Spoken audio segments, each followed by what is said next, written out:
Hey, Gunther has retired John Cena. It happened. We're going to talk about it.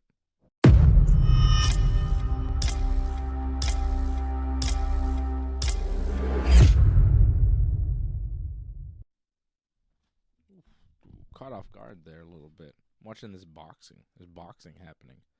Johnny North is here. He's ready.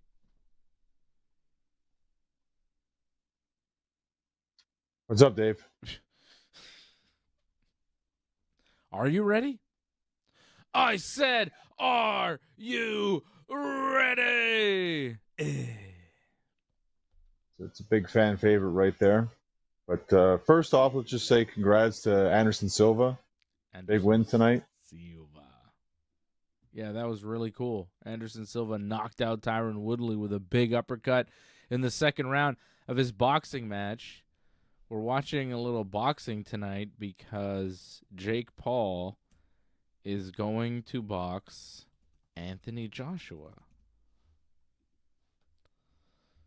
which seems preposterous, but it's actually the next fight. Did you know that? Oh, that went fast. Very surprising it went so fast. According to the card I have in front of me, John, it's the next fight after this. It's Leila Baudouin from Rivière-du-Loup, Quebec. Okay. Oh, did I lose John? You lost me. Back now. Yeah.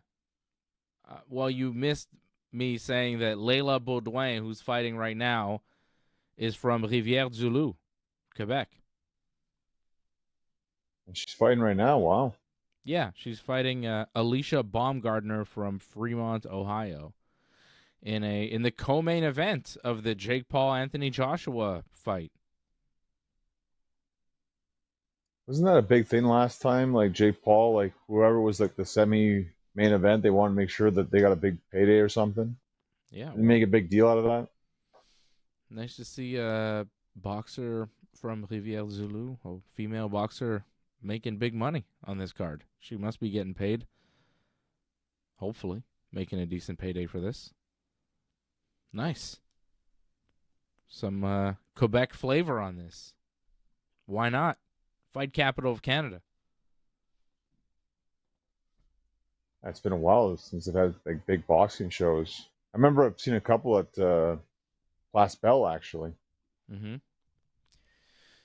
The most fun boxing show I ever went to was at Jerry Park at the tennis stadium. It was outdoors. Wow. Yeah, it was really cool. What was this? Oh, many years ago. I imagine.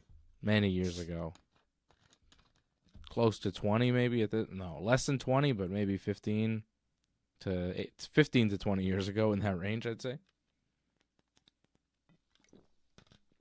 But I remember that being fun. Big open-air tennis stadium. You know where they do the tennis stuff at Jerry Park or Jerry Stadium, whatever? They did boxing there. It was cool. Well, you've been to a few events, though, at the Bell Center. Like, I went to one, remember? Or Ringside Report when you guys were on the air, actually, one time. Boxing? Yeah. You know, I don't think I've ever been to a boxing match at the Bell Center.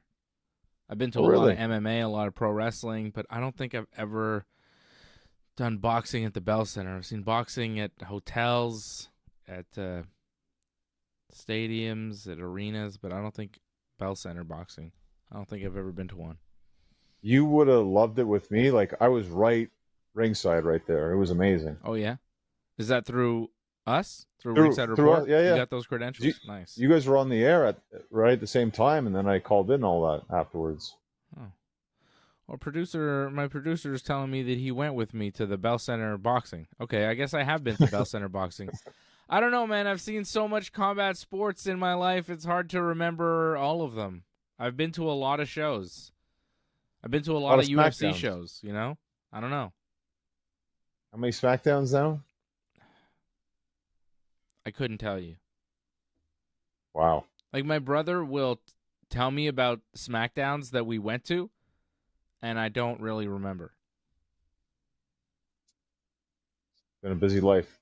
Well, I've been to a lot of episodes of SmackDown at the Bell Center.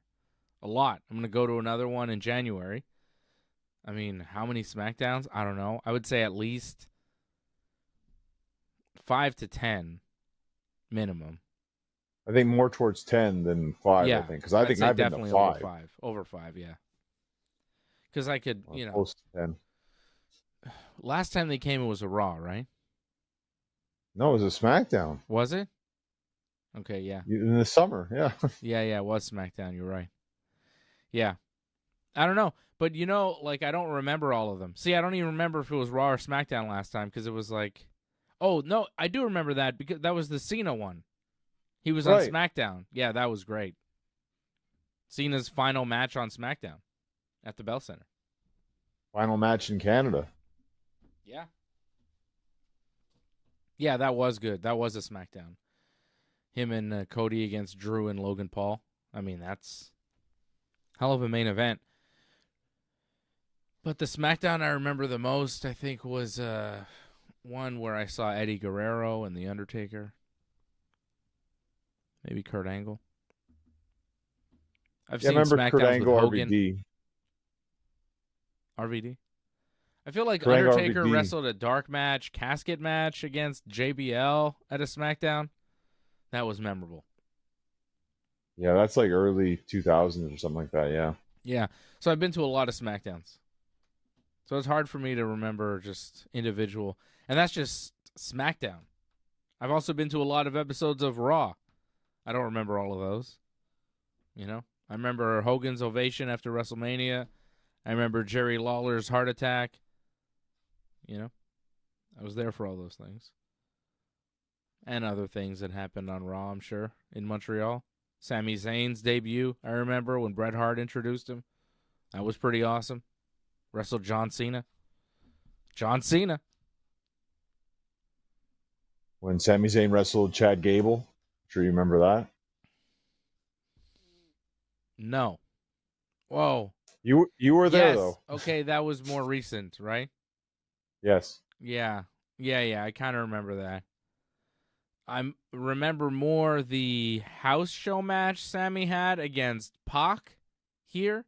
Okay. Yeah.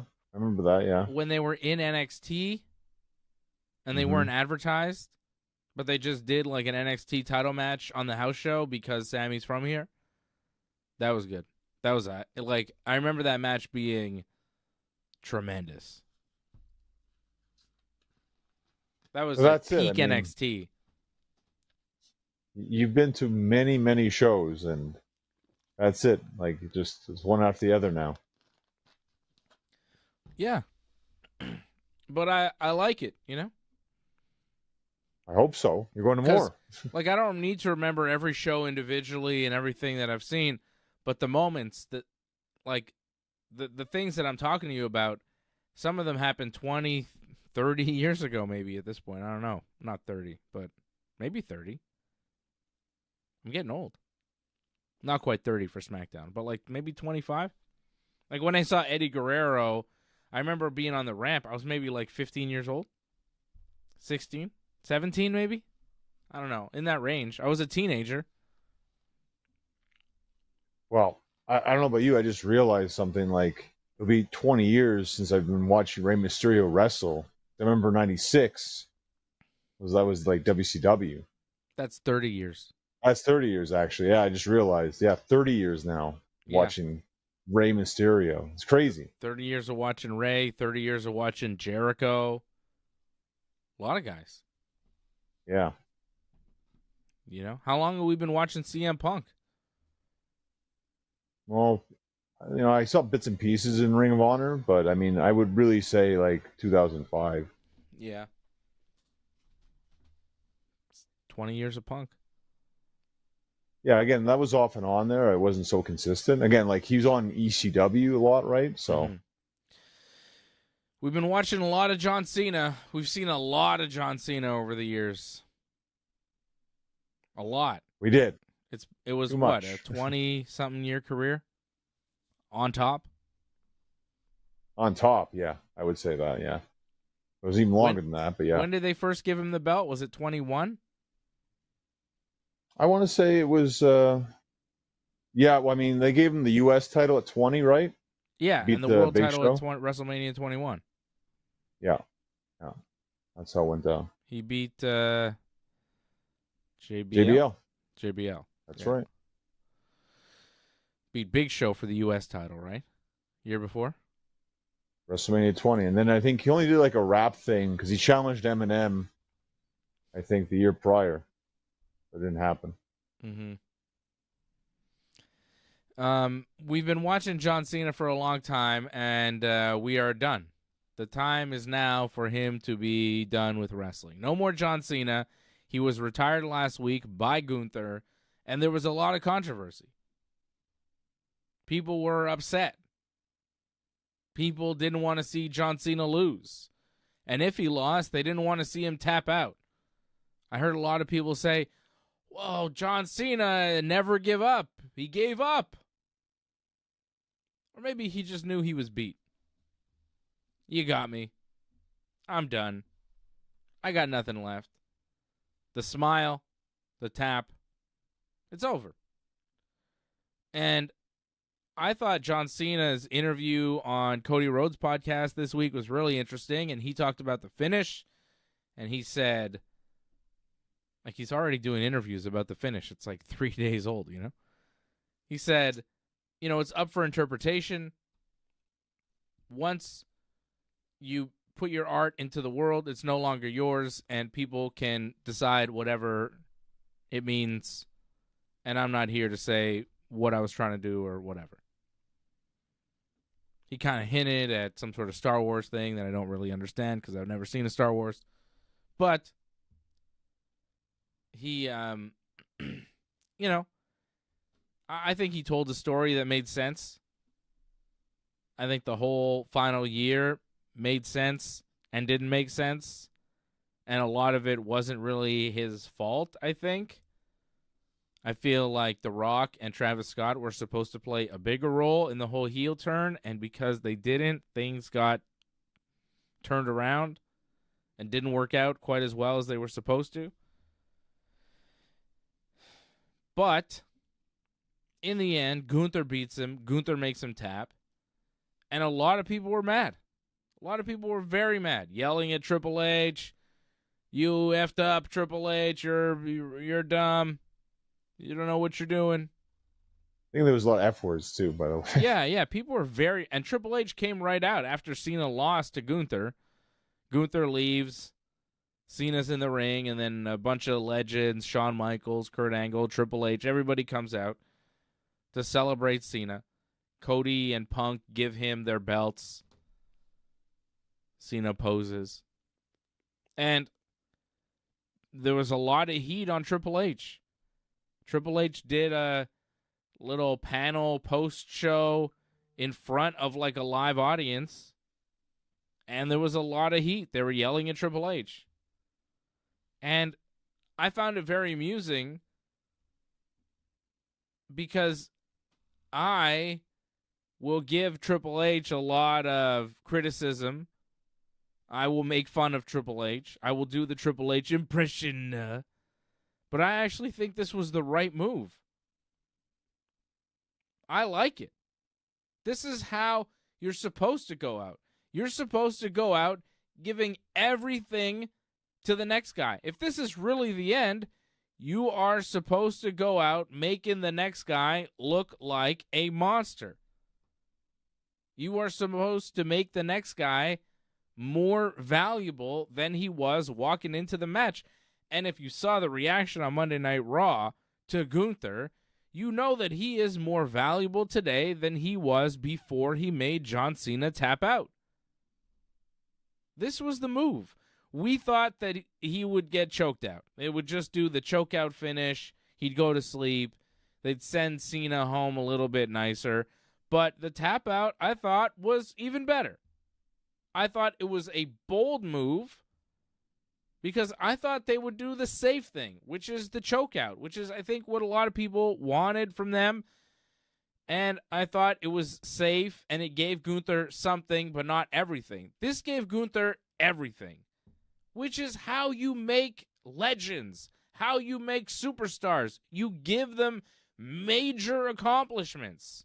You put them over strong. Gunther is over strong. He won the tournament. He beat Cena. He made him tap. Cena never taps. Gunther made him tap. This was great. 2 thumbs up for Triple H. Like, fantastic. This was the right move, and I'm glad he had the balls to make it. Because a lot of the times the booking seems like it's got no guts. They're scared to make big moves. They don't want to upset anybody. They don't want to make waves. They're doing the safe thing. It's very safe booking, very cookie cutter. This was a bolder move than they normally go with. And I'm thrilled with it. Because Gunther is the guy to do it with. Because he is a top-level, believable, throwback, works in any era type wrestling character. But I got to tell you, a lot of people don't like him. I don't know if it's because he's a great heel or people just genuinely don't like the style.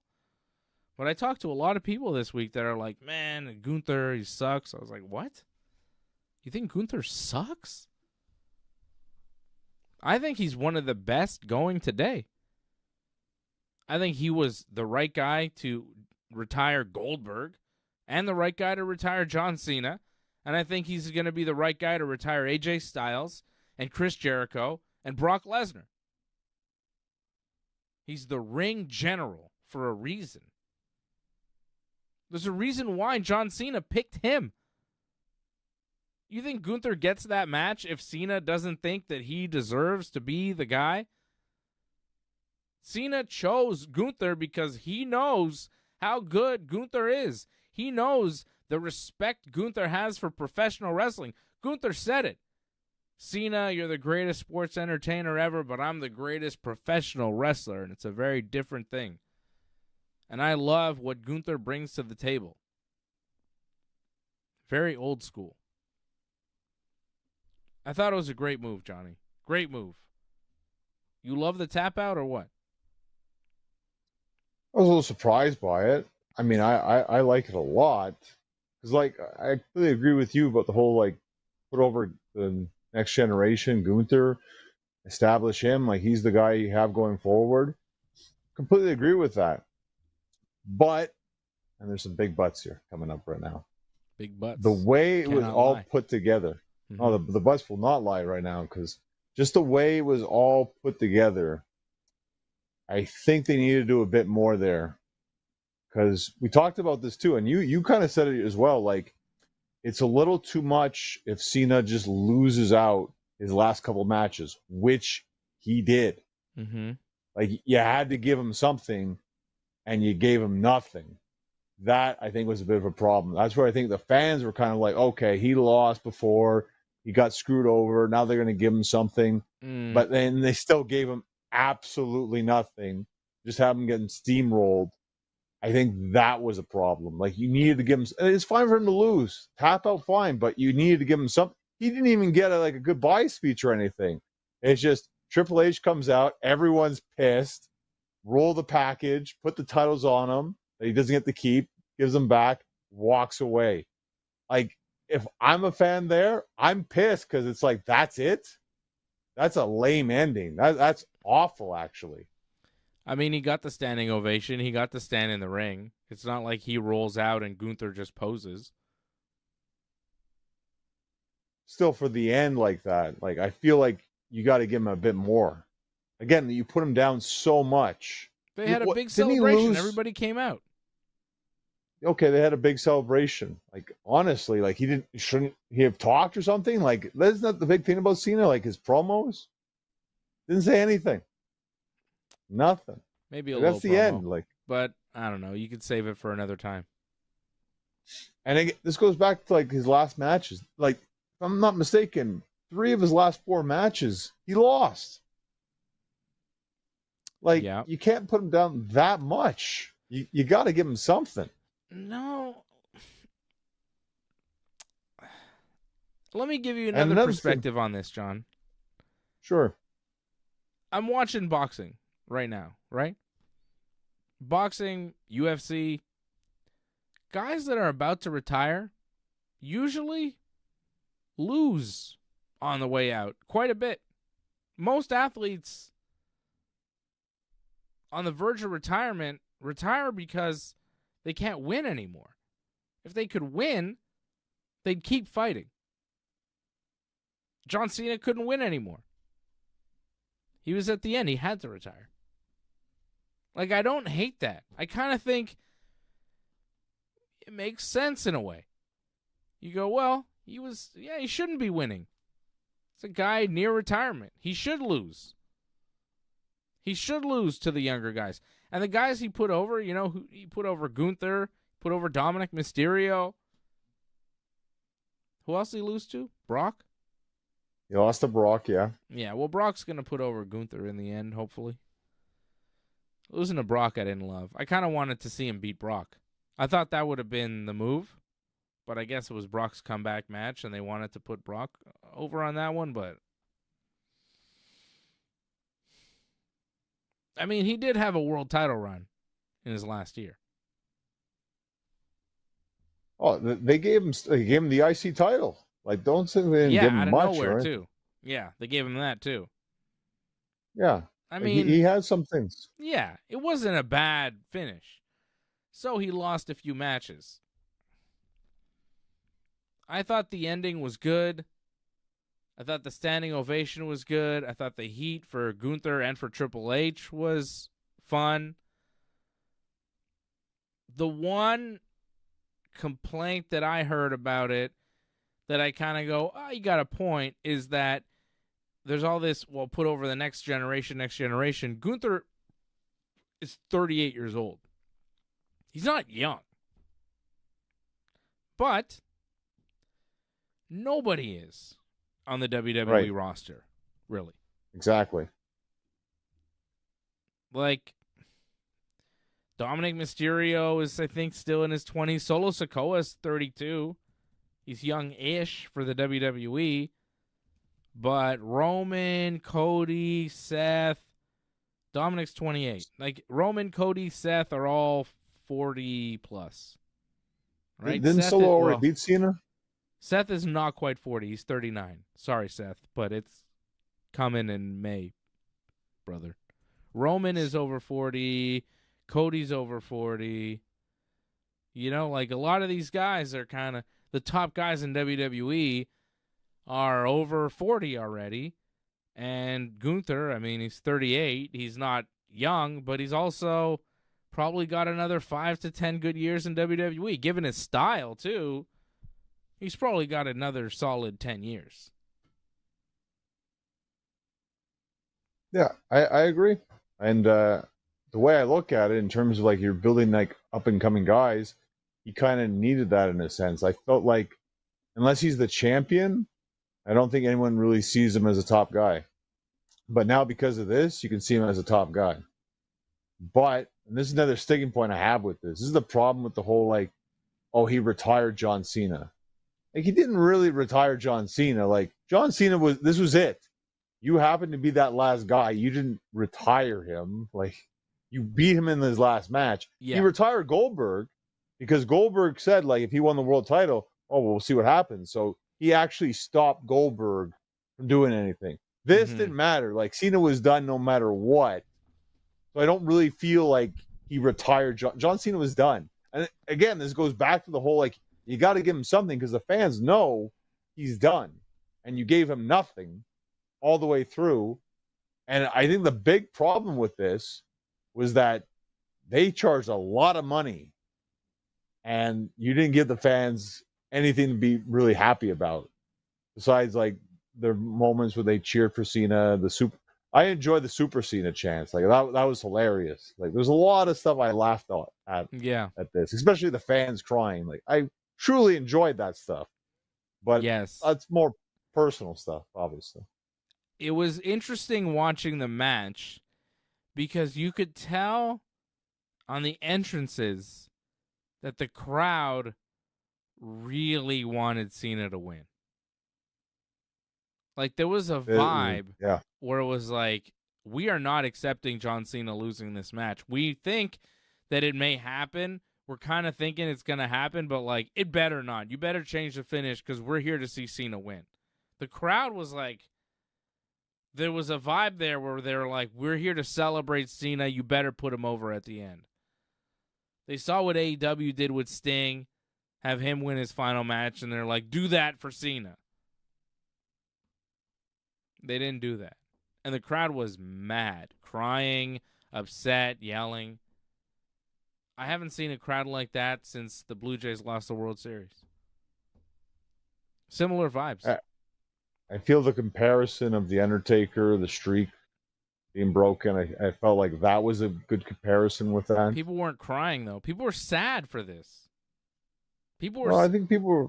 You think? I don't know if people were sad for Undertaker. I think people were shocked. I think people were sad when Cena tapped. Yeah, well, I think shock's that. Like, there's a little bit of that. Yeah, maybe you didn't see enough tears because that's the big thing. Cena was a huge role model for kids, right? So that's a big thing. Also, why maybe, I don't know, like giving up in the end, not exactly the greatest message for kids that you're just going to give up in the end. That's right, brother. I don't know about that one. Like, yeah. Questionable. But if we get to the match, again, not the greatest match in the world. There's a lot of problems with the match, but it's a simple match. It works for what it is. Again, Cena, I don't get why. Well, it worked, but Cena, like, man, he upsets me a lot. Like, come on, the way he works. Done. It's over. Like, the blade talking, it's so bad. He's always done it, man. It's fine. It's over. It's frustrating. Let it go. It's really frustrating. And, like, I don't know about you, I felt Gunther was kind of light on a lot of his, like, holds, if you notice. Like, yeah, a lot of. He's being nice. He's trying to be too nice. Yeah, well he's getting a lot from Cena. Right? And I get that. Didn't get to chop him too much, obviously. Take care of him on the way out a little bit. Like, he's going to tap. It's pretty good. I'll give Cena this. He took a lot of power bombs. He did. Probably shouldn't take him on his elbows, but he did. I also felt. I don't know if it was a crowd or what, John, but there was a moment there where Cena hit, maybe it was an attitude adjustment, and he went for the cover. I was like, damn, is Cena actually going to win here? They got me for a second. I thought it was good. Okay. Like, I thought they kind of took me out of it completely when they were on the outside forever. And then he hit that attitude adjustment through the table. What a bump from Gunther. But once that happened, then I'm like, well, now they're just dragging stuff on forever. Like, Gunther's not going to lose if they just drag, because it took forever just to get to that spot and to finally get him in the ring. Another 2 count. And then Cena just, again, milked the hell out of that, which I get, but I'm like, well, I don't believe you're going to win now because, like, you're just taking forever. If you're going to win, you would kind of get to it a bit quicker, but no. But it's fine. Like, again, I'm happy with how they did that, and if people are upset, even better.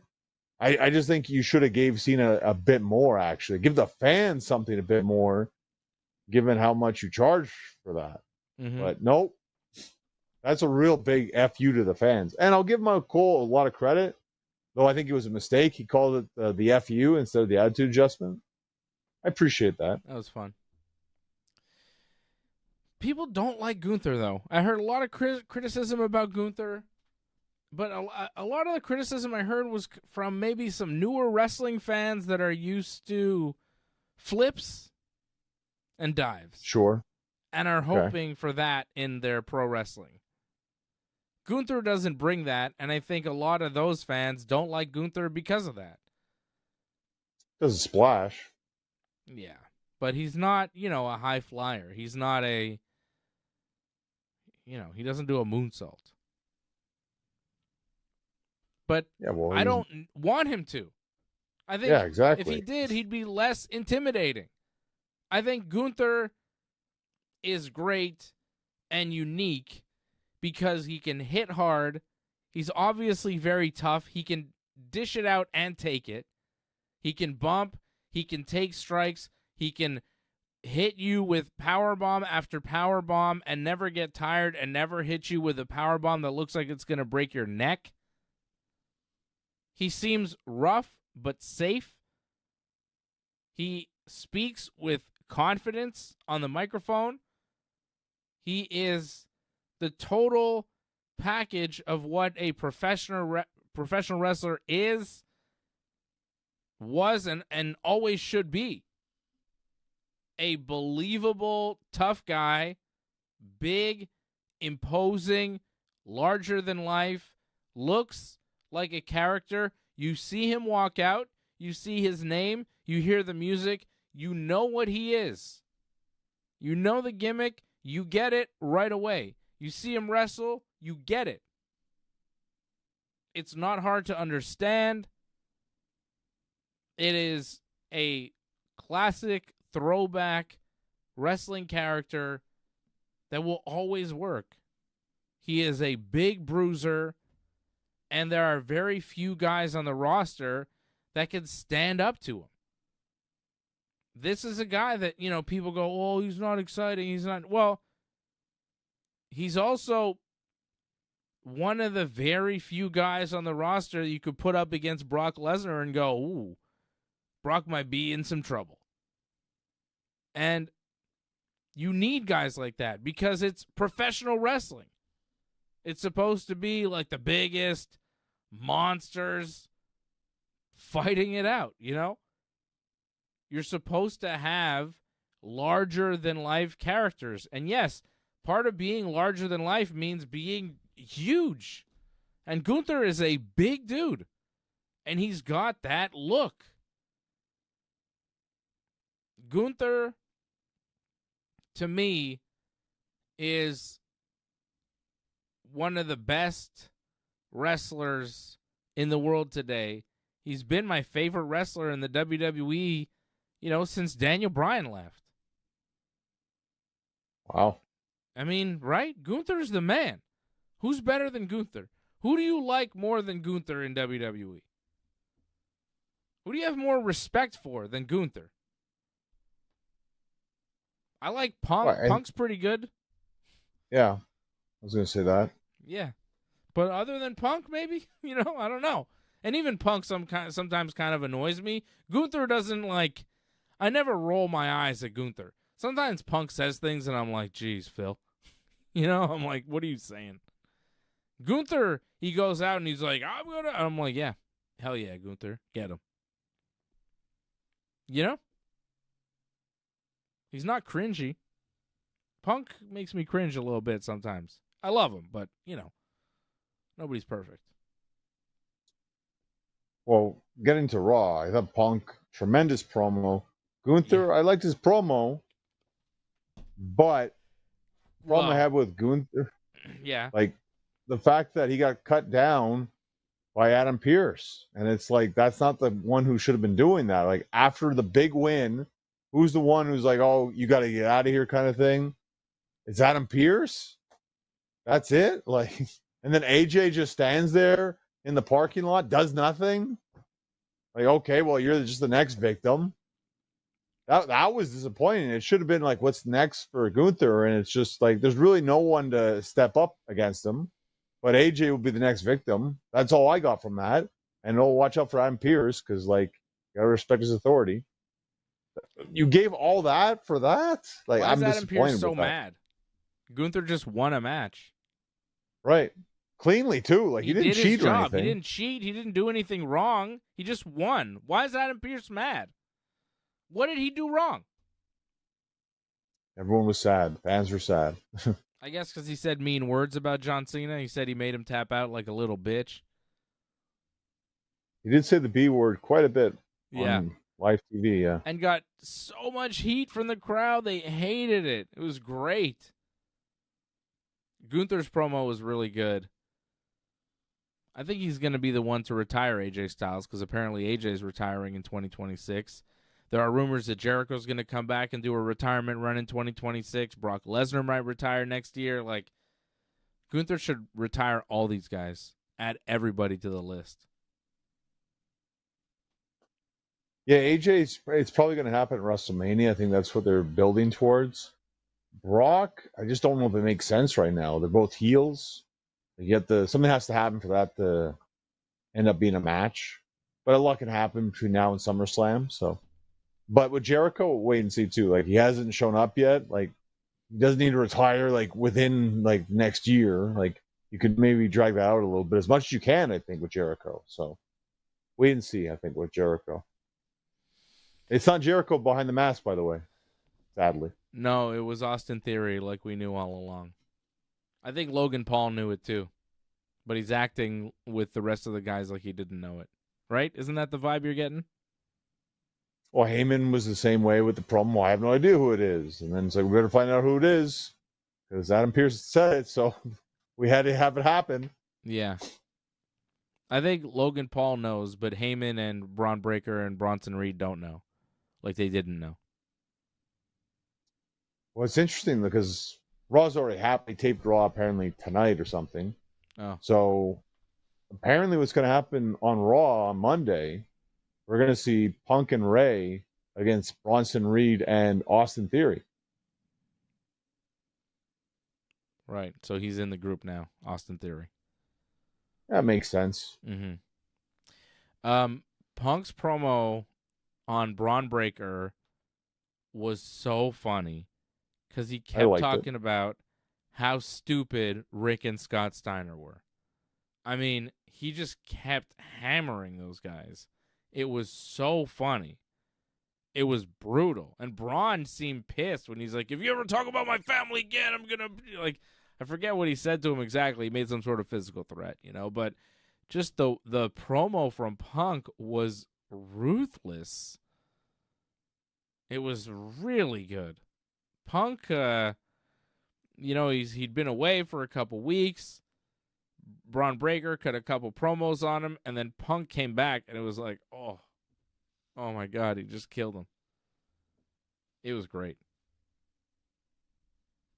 Yeah, I enjoyed it, and it's good to see Punk had fire again in his promo. I feel like sometimes he's kind of too relaxed in his promos, which is, you know, not a bad thing. It's just we like to see angry CM Punk, and we got a bit of that. It helped that he had a little something to add on with the fact that Braun had mentioned his wife, so he got to throw that back where he's going to rip his face off. He says that something like that again, so that add to it. And then, of course, to throw digs at Scott and Rick. They even invited them to show up, which I kind of hope they do January 5th. I don't think they will, but that'd be fun. I wonder, like, Punk seemed like to really mean it when he was talking about Rick and Scott and how stupid they were. He threw that out there like kind of out of nowhere. Oh, I think if you want to be really ruthless about it, especially with Rick Steiner, like it could have been really bad, but I don't think he wanted to go there. Yeah. Because then it would get too rough. But I feel like that's what he was kind of feeling, you know? Well, he can just go off the reputation. He doesn't need to go into details and all that, so it's not so bad. But if he wanted to, there's a lot of ammunition there. And it's funny, like, you think, oh, mainly with Scott. Rick recently, sadly, this is bad, if not worse.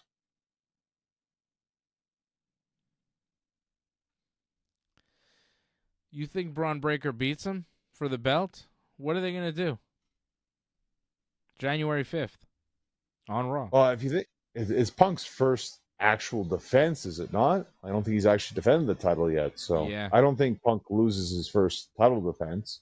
But this is a rumored WrestleMania match, right? So Braun doesn't beat him in the first time.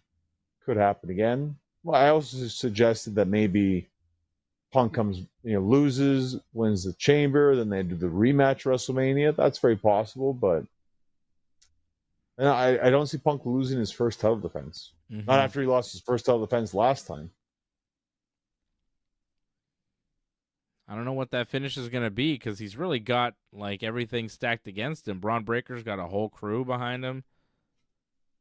How does he escape? Well, he's getting Ray to help him out now too, so I'm sure he'll get some more backup. Okay. We'll see what happens. What else? Something else happened on Raw I wanted to talk to you about, John. CM Punk, Braun Breaker did some stuff. Gunther. Rhea Ripley got jumped. She got misted. Poison mist. Her eyes were burning. Yes, the Kabuki Warriors misted Rhea Ripley and attacked Rhea and Io Sky. Tonight on SmackDown, the Kabuki Warriors Tag Team Champions lost in a non-title match to Nia Jax and Lash Legend. And we're baby faces too. Yeah, what was that about?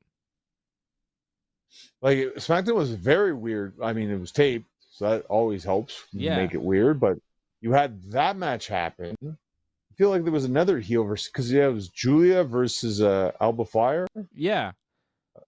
A lot of heels versus heels matches tonight. Yeah, Julia beat Alba Fire. And then Charlotte and Alexa Bliss, who are supposedly baby faces, came out and just attacked the heel team of Lash Legend and Nia Jax after their match, which is kind of a heel move by the baby faces on the heels. And then held up the women's tag titles. Yeah. Which, if I'm watching that in the crowd, I'm like, what the hell's going on here? I just saw the tag champions lose. Who are the champions? Now they're raised. Like, what's going on? I'd be very confused. Yeah. It was weird. It was a weird one. Speaking of weird, Raquel Rodriguez sent herself into the ring steps and got a huge lump on her head. I mean, Nikki Bella threw her in the ring steps, but Raquel really just ran her head into the ring steps for some reason. I think the problem is because she hit that spot, where there's a bit of a hole. Mm-hmm. And I think she hit like in between there, and that probably what caused it, I'm guessing. She probably just threw herself in there too hard. Not the greatest match. I feel like, again, we've seen this match before, Raquel and Stephanie Becerra. Like, not bad. I just felt like it really lacked getting into that second gear. And I think maybe what hurt too is that you just saw, I think it was Maxine Dupree and Ivy Nile. Like, that was like, okay, IC title match. Like, and I felt like you never got to that next level with that match. And this match too, it just felt like, just stayed on that same kind of level. Never really got to that, this is a big time match kind of feel. Yeah. I mean, Maxine Dupree and Ivy Nile. So boring. I have to say, Ivy actually was kind of impressive because, like, they were trying to push, they're pushing Maxine as this big, like, she's a legit fighter now kind of thing. And I'm like, well, Ivy kind of showed that she could actually wrestle in that match. Like, I thought she was going more toe-to-toe there with Maxine. And Maxine, like, she's definitely better than what she was. I don't know if this gimmick, it's a little bit too much, though, to say that she's this ultimate fighter now because of what Natty taught her. Yeah. I don't know. I'm just not buying the whole Maxine thing. I'm not into it. I don't care. It's just something happening in the background.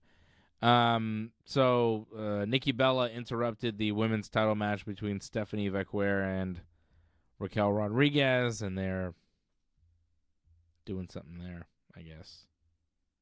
SmackDown was pretty weak tonight. I mean, they started the show with Damian Priest doing an in-ring promo and then Aleister Black attacking him. That opened the show. How do you open the show with that? I mean, what else are you going to... You had Cody, right, afterwards? You could have started with Cody, I guess, but... They didn't have Cody. They had Cody later. No, much later. Like mid-show, right? But I think that was it. Like, if you started with Cody and then you went to this, it's a bit of a letdown. So I think you needed something, like, not great, but something to get people talking, because there was a table spot. So people are going to get crazy for that. So, well, they couldn't start with Cody because they had to air that terrible video package thing with Nick Aldis and Drew McIntyre at Drew's house discussing the terms to Drew's reinstatement in the WWE and saying, well, Drew, you can get a title match with Cody, but you have and be reinstated, but you have to apologize to the referee you attacked and pay a fine. And Drew's like, nah, I'm not coming back. I'll only come back if I get to pick the stipulation to the match, and Cody's not allowed to touch me before the match, or he's stripped of the WWE title. And Nick Aldis is like, yeah, okay. And it was like this big dramatic music thing, like this cinematic. It was so bad. I hate when they do this. And then Drew gets a notification from his security camera that Cody Rhodes is outside of his house. And there are police there stopping Cody. Why there are police outside of Drew McIntyre's house just posted up, I have no idea. Why were they there? I'm gonna just taking a guess here. Cody hit like an alarm or something that immediately calls the cops, I guess, to go to his house. Okay, it was really dumb. And then Cody is like attacking Drew. Cody goes to like attack Drew, and just before they make impact, the camera like goes all fuzzy in a way that cameras never go fuzzy, especially not now. No. That was like a VHS tape, like going all squiggly. Like that doesn't happen anymore. That's not how cameras malfunction. And it happened twice, so you didn't see any impact. Cody's like running towards him, and then the camera goes. It's like, what, dude? What is this? It was so stupid. What about Cody like assaulting the police officer and being like, "Oh yeah, that happened in the promo afterwards." There's no charges or anything like that. It's okay that he did that. Yeah. He even gloats about it. So they showed that, and then you had Julia beating Alba Fire, and then Cody comes out to do like a promo in the ring, like nothing happened. I was like, well, when was this recorded? When were you at Drew McIntyre's house? When was that supposed to have happened? I saw that on Monday. WWE aired that on Monday, actually. So it happened like last week. Sometime I don't know when. Okay. So then Cody was in the ring and did a promo, and then Nick Aldis comes out and he's like, hey, you can't touch Drew McIntyre until your match or you're going to be stripped of the WWE title. And Cody's like, what? I can't believe this. Cody's all mad, and it's like, yo, did you not see the video? They discussed the terms. Do you want the match? Yes or no? Yeah, I didn't understand. And then Cody's like, I'm QB1. I'm the WWE champ. I beat Cena for this belt, and I'm going to do it. And you better watch who you're talking to, Nick, all this. Yeah. He's the boss. It was all right. The best moment on SmackDown, of course, was now stay with me. The Miz is backstage, and he's like, oh, I want a match with that guy. And he's like, oh, you mean? He's like, don't say his name because then he'll show up. And then he's talking about Joe Hendry, right? Right. Because if you say his name, then he appears. And then Miz turns around, and R-Truth is there, and he's like, I believe in Joe Pesci. Joe Pesci. We didn't get Joe Pesci. Joe Pesci did not appear. But Truth thinks it's Joe Pesci, not Joe Hendry, which I thought was very amusing. I believe in Joe Pesci much better. So that was the best moment on SmackDown, Sean. R-Truth saying, I believe in Joe Pesci. Because the main event of SmackDown was Dexter Lumis and Joe Gacy versus Tonga Loa and JC Mateo. Yeah, I figured you'd like that. It was bad. It was bad for a while, and then it didn't have a finish because the Wyatts, the group there with those guys, and then the MTFs or the MFTs or whatever they're called, they get into a big fight in the ringside, and then the match just ended. And that's how SmackDown ended, and it was very bad. Very, very bad show tonight. Very, very bad. Nothing worthwhile. Not a damn thing. And it's going to be rough, I think, the next week because they've taped Raw. I think they've already taped SmackDown too for next week as well. No. Oh, yeah, Raw is taped. Yeah, you're right. Sorry. Have they taped it already, though? Yeah, taped like photos already come out. Like you've seen Austin Theory, his new look and all that. Like Oh. I don't know if you found that or not, but you could see it. Like that's how I knew about the tag match because the graphic for the match came out while they were doing the show. I don't know what happened in the matches, but I know that match will take place Monday night. Well, which is great whatever. for us because now we can just watch it. Like that was great about tonight too. Like once it comes out at 8, you get the whole show right away on Netflix. Yeah. Quite beautiful. No commercials. Yeah, and you can fast forward through the bad matches. You know, if the Miz is wrestling, you don't have to watch that. Skip. And the 10-minute entrances too. Yeah. WWE is like half entrances. Yeah, I would say, a good chunk of the show is that. Like it says like an hour, 22 minutes. You can really shave off a good 22 minutes just because the entrances. Yep. And the previously on video packages. Oh, I'm not even getting into that stuff too. Yeah, of course. Mm-hmm. There's a lot of filler on these shows. AEW has a little bit more action. They did some stuff this week. I think the big story at AEW was MJF's return. AEW went to Manchester, England for Dynamite. Yeah, 10,000 there. Over Yeah, 10,000, I think. Pretty good. Well, And it goes to show, like... Sorry, go ahead. Yeah. Well, just they should go there more often. That's clearly where their biggest fan base is, because they're always getting big shows. I mean, I get why All In is going to be there almost all the time, because that's where they get the most people. Makes sense. Yep. Why not? It's a good audience for them. They did a little European tour. They're going to be back in the States this week, but it was a good tour for AEW. And they had some quality stuff. That MJF promo was very good. Everybody did a good promo there. Joe was good. Hangman, Swerve. It was supposed to be a triple threat at World's End, which is next week, by the way. Yes. 27th, I believe. Yeah, we'll preview that next week on the show. And who knows? Maybe we'll do a World's End post show or watch along type of thing. We'll discuss. Sounds like a plan, yeah. We'll talk about that next week, but we'll preview World's End on next week's show for sure. And it was supposed to be Joe, Swerve, and Hangman triple threat for the world title, but MJF cashing in his Casino Gauntlet title match to join this one and make it a fatal 4-way. MJF coming back after a couple months off.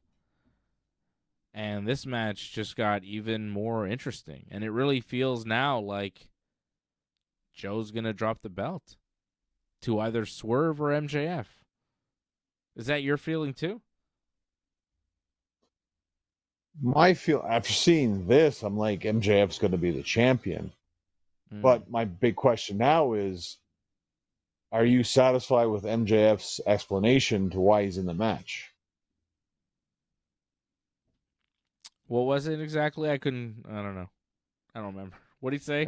I mean, the main reason is because Hangman kind of said that, he's a coward, he always takes the easy way out kind of thing. Right. This is to prove it. Like, he's going to beat Yes. Hangman in his own game kind of thing, and get the title back from the guy that beat him for the title. Yeah. All in one match. Yeah, it was kind of a babyface promo from MJF. Very. I thought. Yeah. I don't know what that means.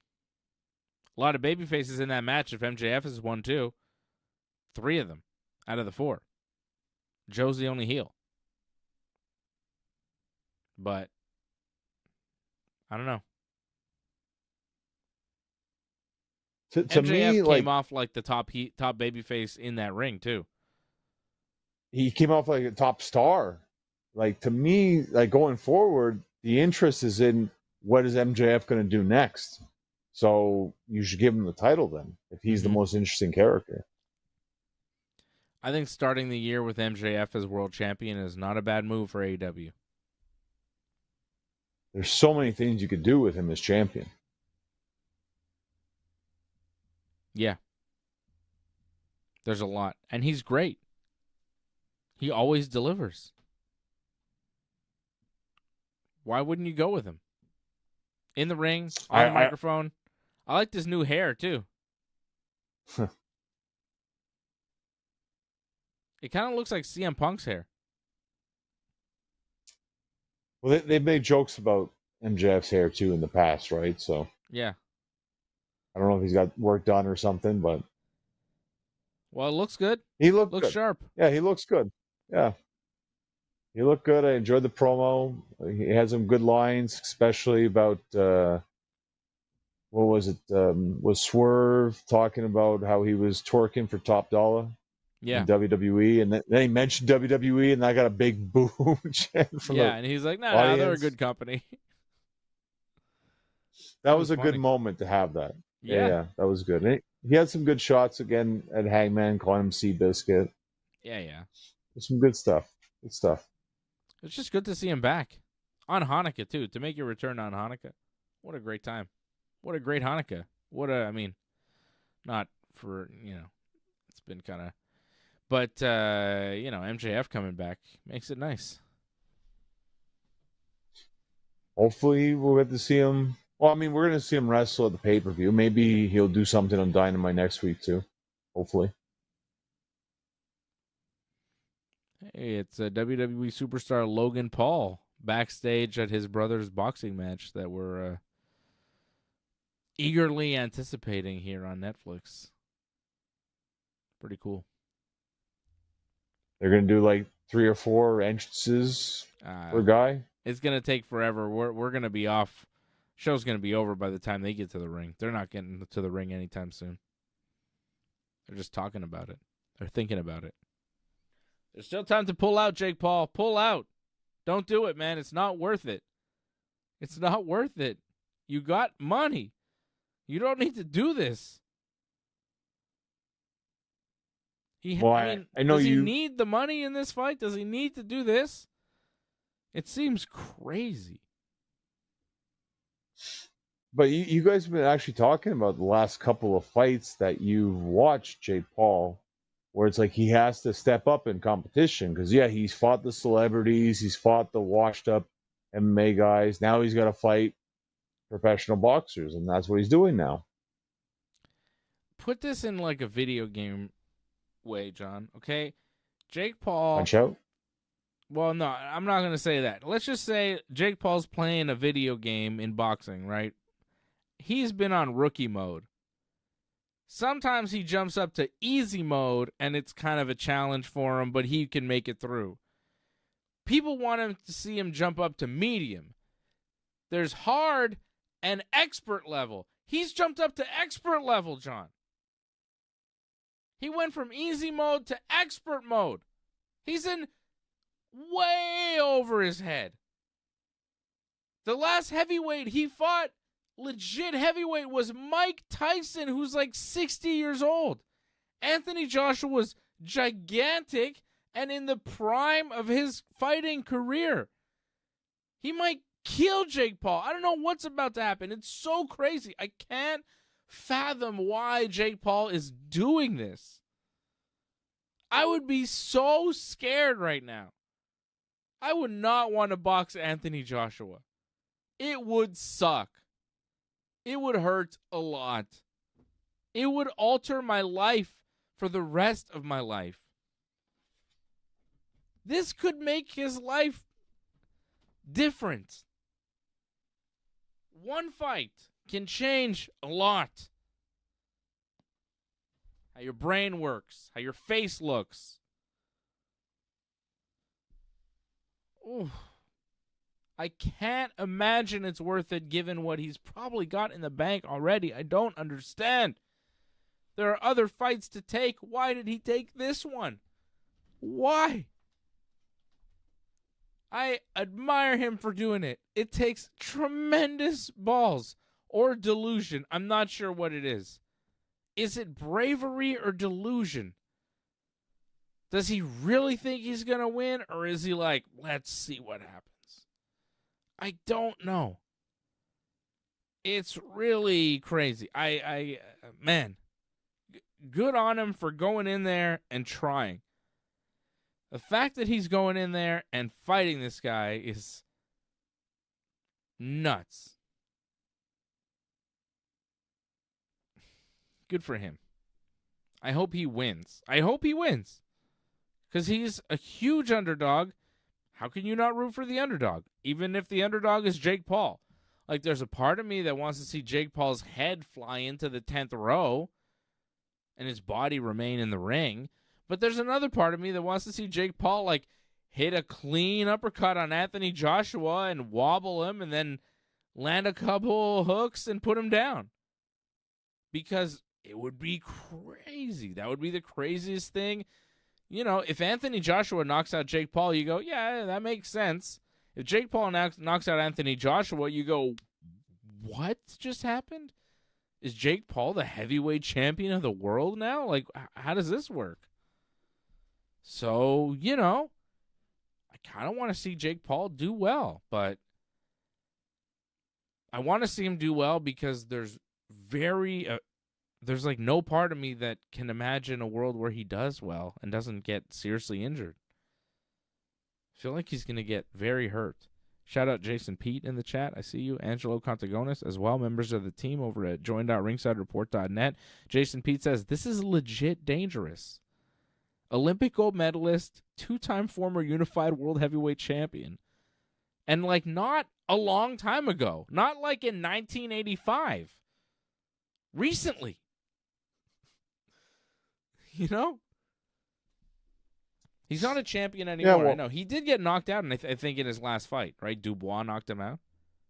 So maybe they're banking on that and the fact that he's taken the fight on short notice and he's got to, you know, do some weight cutting that he's not used to. Like, okay, yeah, he did lose his last fight, you know. But he also knocked out Francis Ngannou in a boxing match in 2024. Yeah, he lost to Alexander Usyk. Who doesn't lose to Alexander Usyk?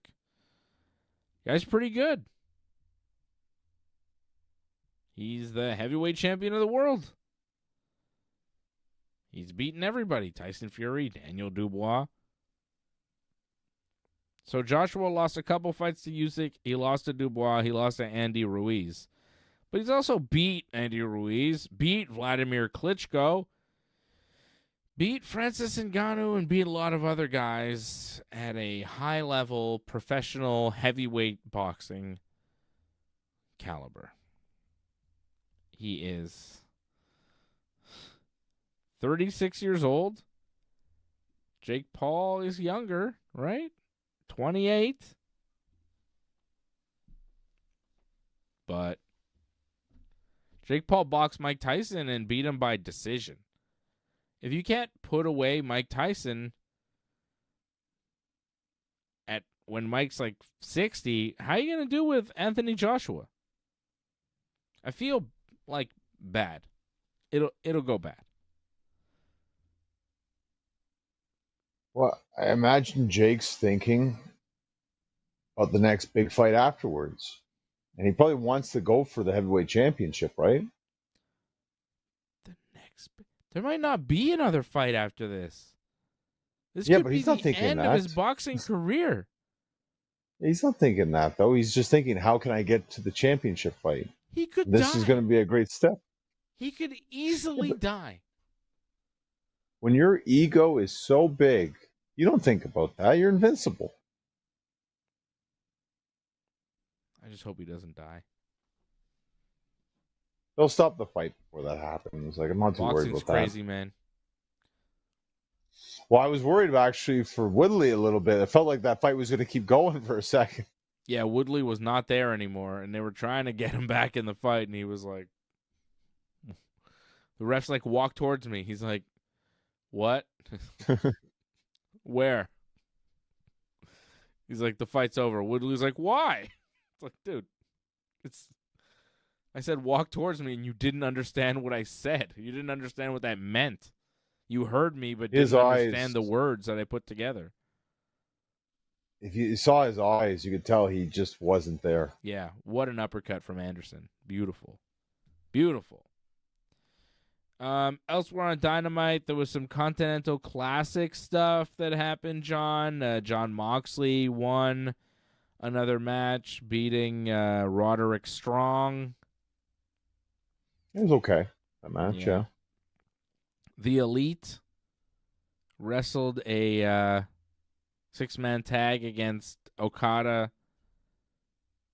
Hechicero, and Takeshita. That was fun. They won the $1 million, yeah. $1 million. That finish was a little crazy, though. They did the one-winged angel, and they did the whole, like, they do the spring up with one of the Bucks. Which one was it again? I forget which Buck jumped up. One Buck jumps up, and they kind of do like a spiked one-winged angel. That looked very, like, potentially dangerous, the way that almost went down. It was cool, though. I liked it.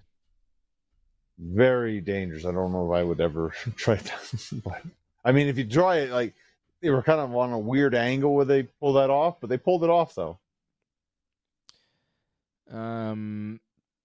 It was a fun match, you know.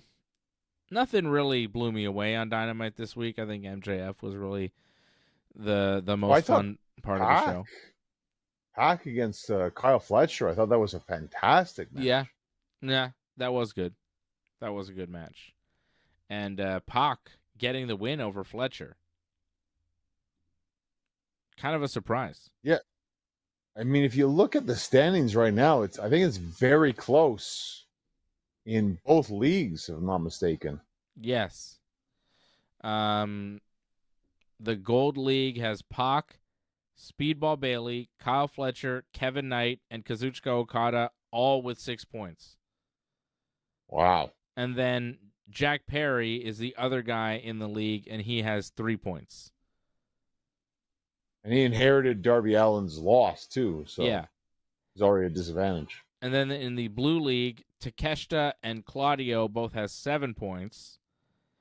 And then you have Orange Cassidy and John Moxley with 6, Mascara Dorada with 3, and Roderick Strong still with a 0.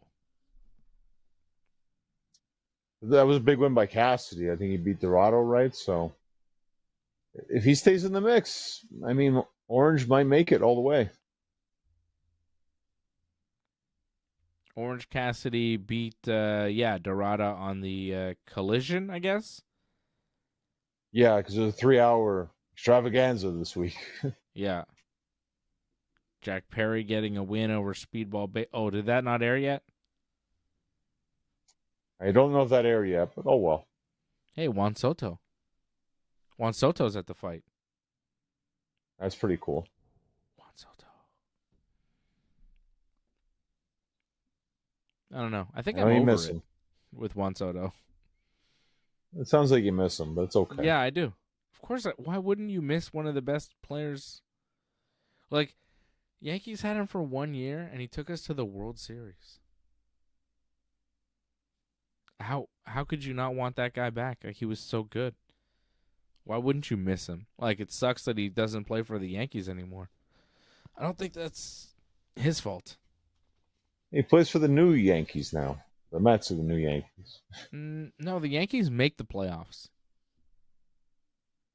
And we'll see what happens next season, because like it just seems like the Yankees of old are now the Mets, pretty much the way it's shaping up now. So the Yankees always find a way to make the playoffs. At least the Mets always find a way to not make the playoffs when they definitely should. See what happens. Exactly. Mets were 1 game off last season, so we'll see. Yeah, and the Yankees were 1 game off from winning the division. And the Yankees actually had the best record in the American League. Tied with the Blue Jays, yeah. Yeah, tied with the Blue Jays, who went 7 games in the World Series. So I think the Yankees had a decent team last year. I think they're going to have a shitty team this year, though. Oh, man. Let's not talk about it. I don't even want to talk about the Yankees because they're pissing me off because they're doing nothing. It's only December. I wouldn't worry.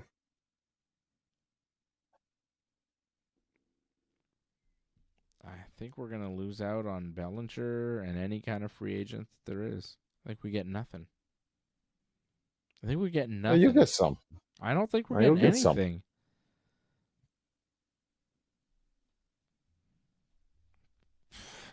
Gotta have faith in your team a bit there. Everything I'm hearing from them, they're not saying the right things at all. It's bad. They're not looking to. I mean, the Japanese pitcher Tetsuya Imai probably will be very good. The Yankees haven't had a meeting with him. They haven't met him. There were talks that the Yankees might be interested in him, but now there's no meeting, and now the word is he's probably going to get signed by the Cubs. Like, what? Why? Well, it sounds like the Yankees are pretty solid with the pitching that they have. Then no, they're not. They need. Most of our starters are hurt. Like 2 out of our 3 guys that we need. Well, 3. 3 of our starters are hurt. They're going to start the year hurt. And who knows what they're going to be when they come back. Carlos Rodon and Garrett Cole both hurt. Anyways, I don't want to talk about the Yankees.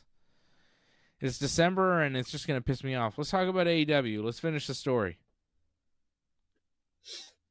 Did you see the video with the fans, though? Like, that went a little too crazy after the show went off the air? Yeah, you sent me that, right? Or I think so. Fighting over the stuffed animal, or? Yeah, you saw that, right? Yeah. Yeah. Like, there's some things that are just ridiculous and shouldn't be done. Like, yeah, you step over boundaries with that kind of stuff. Like, yeah, 2 adults fighting over a stuffed animal that Jungle Boy threw at you is pretty pathetic. A little bit. It's really pathetic.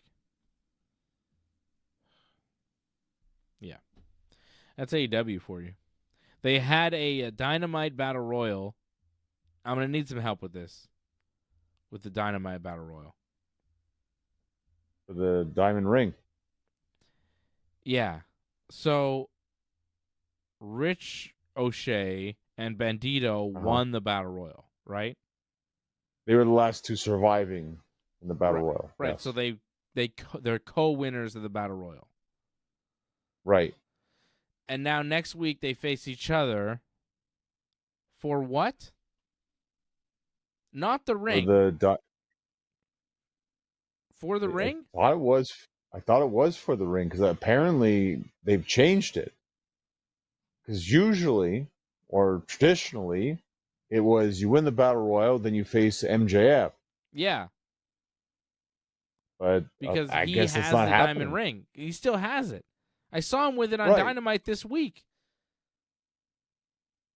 Right. So what am I missing? What are they doing?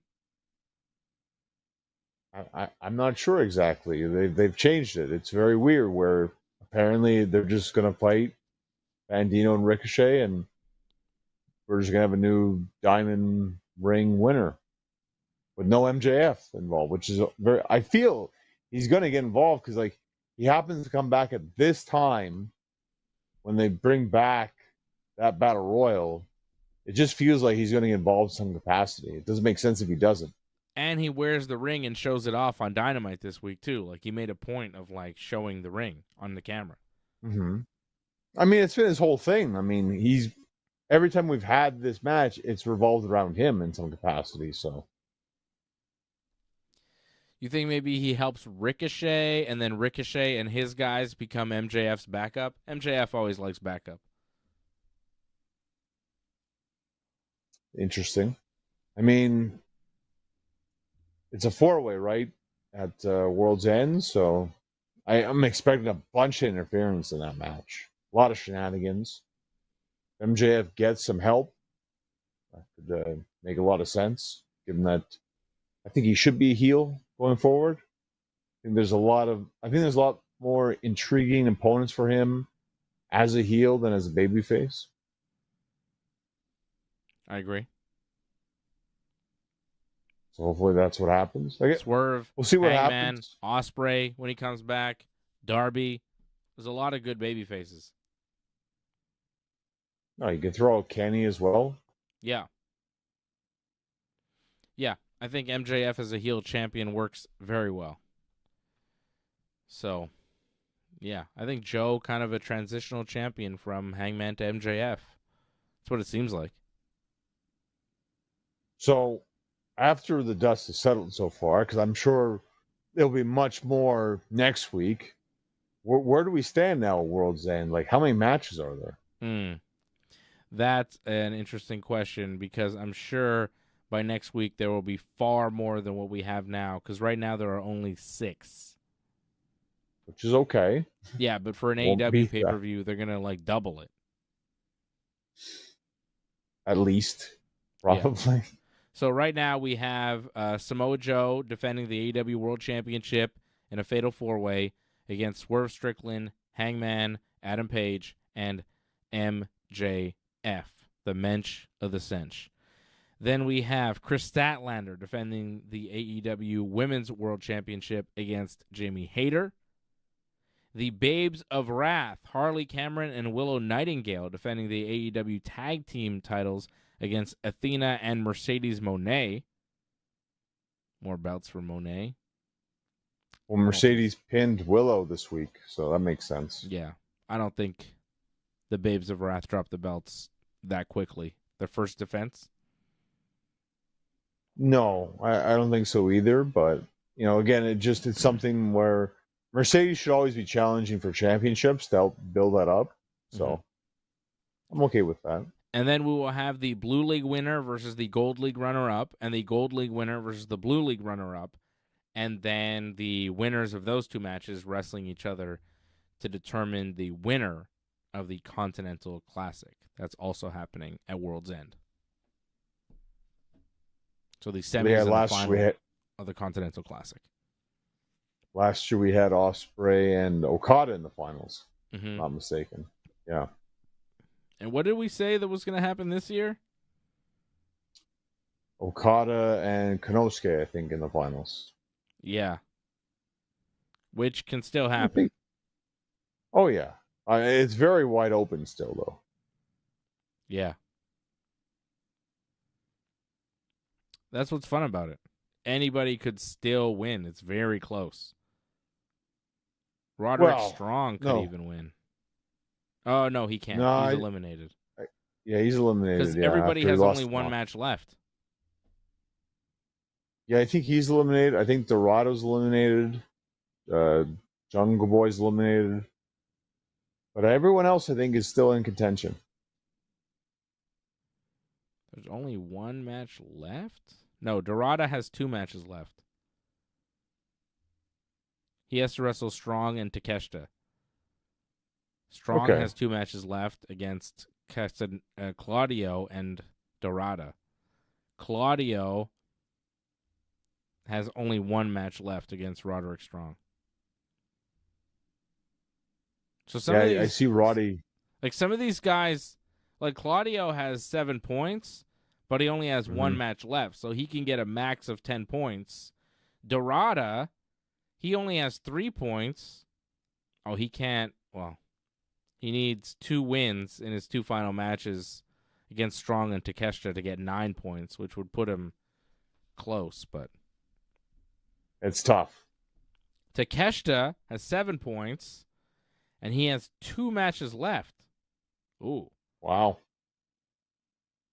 Well, we knew he'd make it, so I'm not surprised. Because he's undefeated so far. He's got 2 wins over Moxley and Roderick Strong, and then he went to a draw with Claudio, so that's 1 point. And then he still has to wrestle Orange and Dorada. So Takeshita with 7 points, he's probably a lock to win the Blue League at this point. Because Claudio has 7 points too, but he got his 7 points through 4 matches. Because he lost to Dorada. Right? Yeah. Yeah. The big question mark is going to be Moxley, because I think Moxley has 1 match left. Mox gonna be tough for him has to make 1 it. match left against Orange Cassidy. So that's tough.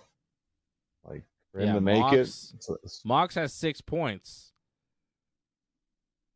He needs Claudio to lose. Which I think is going to happen. He's going to lose to Roddy, I think, Claudio. Yeah. That'll be Roderick Strong's only win of the tournament. Yeah. Unless he beats Dorada, too. Which he could. Because Roddy's got 2 matches For left. whatever. Yeah, for whatever sake that is. Yeah, sure. That's on one side. The other side, you got Pac, Mike Bailey, Kyle Fletcher, Kevin Knight, and Okada, all with 6 points. And do they all have... 2 of those guys have 2 matches left. Jack Perry and Pac have 2 matches left. Pac has a match against Kevin Knight and Jack Perry. Perry has the match against Pac and against Kyle Fletcher. Still to go. But Mike Bailey has 1 match left against Okada. Okada's final match will be against Bailey. And Fletcher's final match will be against Perry. So, who has 6 points and 2 matches left? Is it Pac? Pac's in a good spot. He's tied for first, and he's got more matches. Like, him and Perry have 2 matches left, so more opportunities to, get points. But I don't think Pac's winning. I think Okada's going to slide in there, and Kyle Fletcher will be there at the end. That's what Pac. I thought, but maybe Pac and Okada. That's it. It could be. It could happen. I think Okada beats Mike Bailey for sure. And then finishes the tournament with 9 points. Mike Bailey will finish with 6. Fletcher, I think, beats Perry. Then he would finish with 9. Mm-hmm. Perry loses to Fletcher, maybe beats Pac. Like maybe Pac beats Kevin Knight and Jack Perry, or beats Kevin Knight to get 9 points, but loses to Jack Perry. But that still wouldn't take him over the.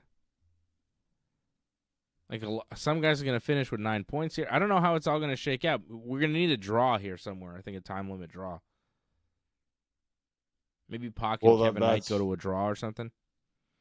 I can see that. I don't think we usually have draws. I don't think had any draws yet so far. So I expect some draws. Well, one on the blue side.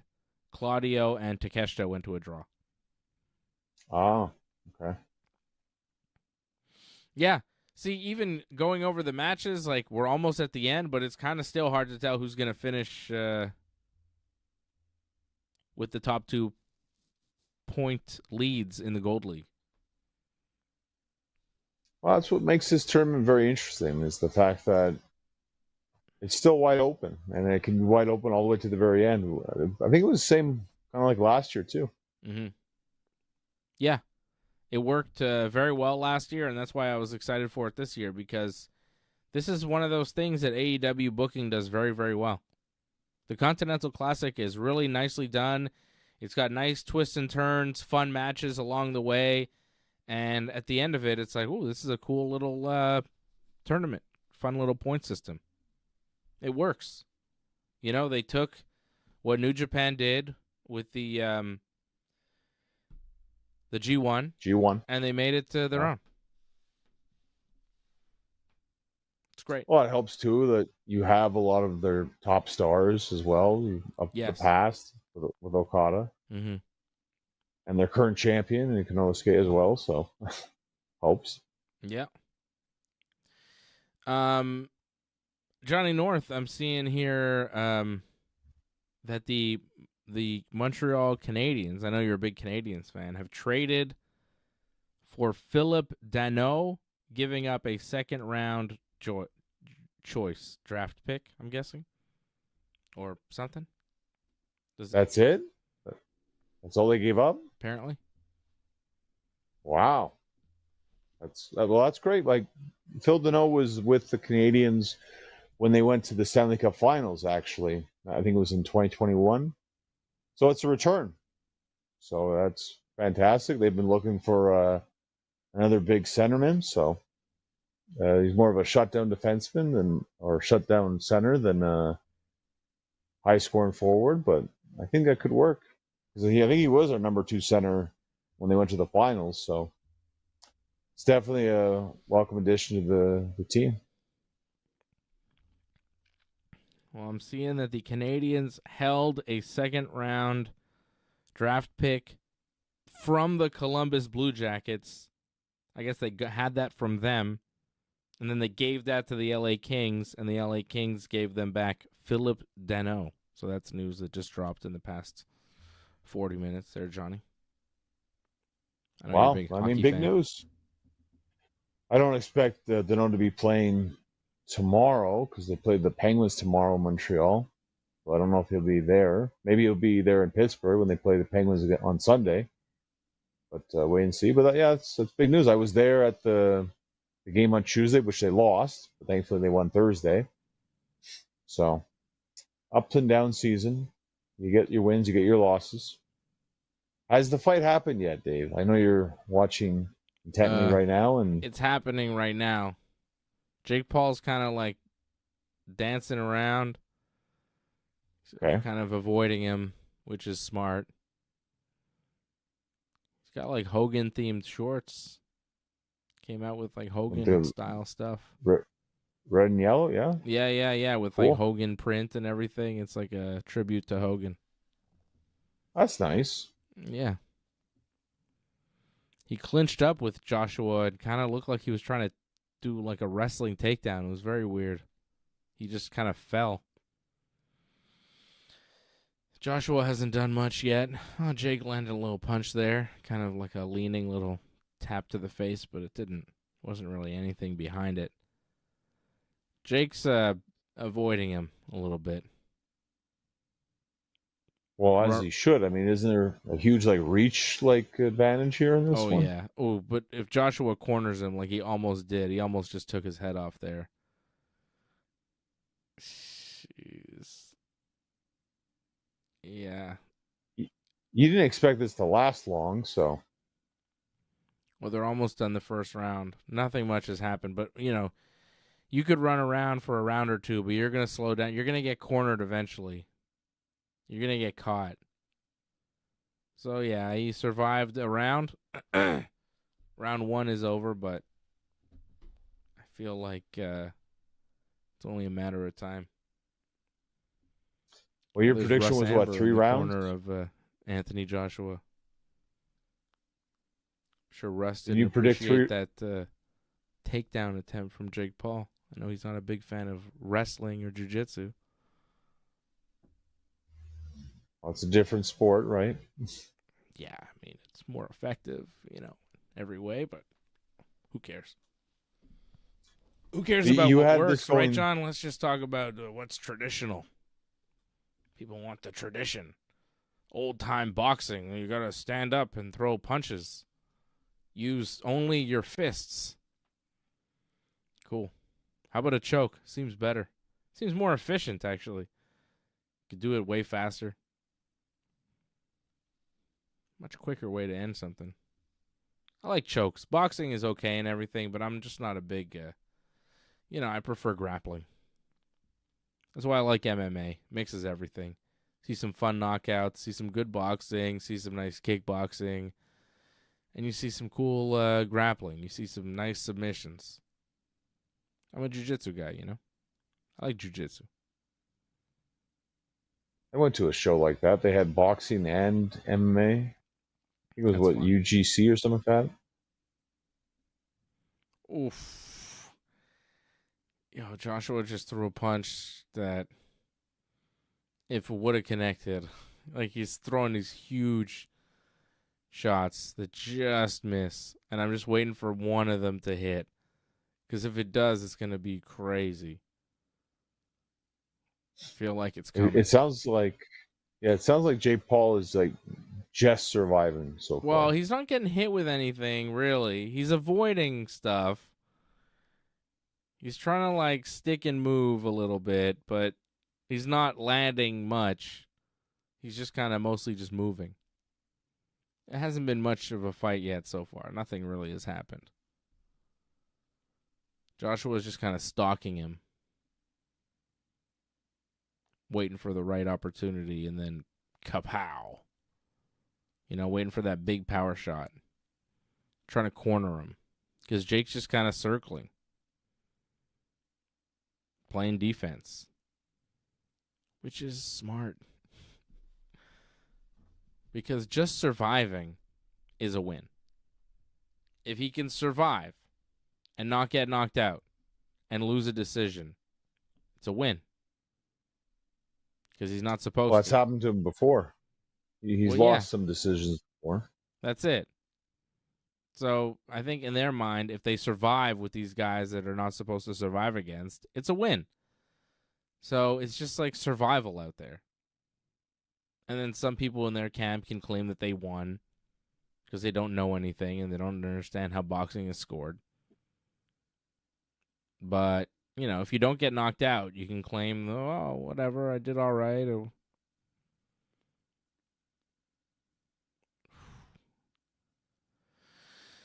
Jake's doing a lot of clinching. Joshua had him cornered there, and he kind of just almost went for a double leg. Referee having a lot of trouble separating the clinch. Jake is just leaning on him. Looks like he's tiring out, too. He's not moving as much as he was. Oof, he just ate a body shot. That looked painful. Oh, Jake Paul might be in some trouble. He looks like he's slowing down a little bit. He's going to survive the second round, but I'm telling you, as time goes on, I feel like Joshua's going to catch him. It feels like a matter of time. Well, this shouldn't be that big a surprise. He slowed down. Didn't he put on like a lot of weight just to take this fight? Jake Paul? Yeah, maybe. Yeah.